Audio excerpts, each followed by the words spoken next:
दोस्तों नमस्ते, प्रणाम, जय श्री राम जी, राधे राधे। मेरी प्यारी दीदी बहनी माताओं को स्वागत है हमारे YouTube चैनल में। तो आज मैं बहुत ही प्यारा लहरादार देहाती भोजपुरी झूमर नाच गीत चुटकुला गीत लेकर आई हूँ। तो आप लोग बने रहिएगा, कैसा लगेगा कमेंट बॉक्स में ज़रूर लिखिएगा और शुरू से लेकर अंत तक सुनिएगा हमारे इस गीत को। चलिए, आज का लगन शुरू हो चुका है तो मैं सुनाने जा रही हूँ इस गीत को, ज़रूर सुनिएगा। पिया परदेसी गइले हमरा के समझा के गइले, पिया परदेसी गइले हमरा के समझा के गइले। ए घरवा में लहुर देवरवा धनी तनी बच के रहिया। ए घरवा में बाड़े लहुर देवरवा धनी तनी बच के रहिया।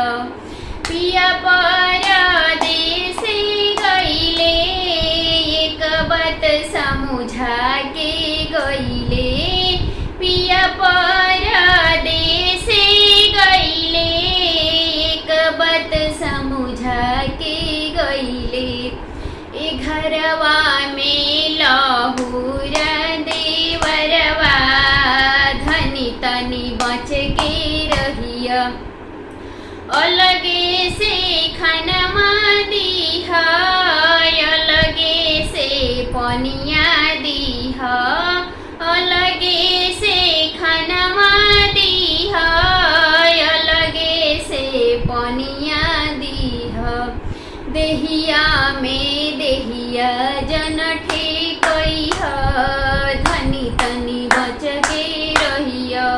देहिया में देहिया जन ठेकइहा धनी तनी बच के रहिया।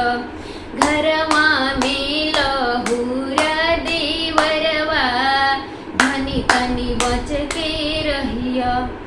अलगे से हट के रहिया, अलगे से बतिया करिह। देहिया में देहिया जन ठेकइह धनी तनी बच के रहिया। पिया परदेसी गइले एक बात समझा के गइले। ए घरवा में लहुर देवरवा धनी तनी बच के रहिह। ए घरवा में छोटा का देवरवा धनी तनी बच के रहिया। पिया परदेसी गइले एक बात समझा के गइले।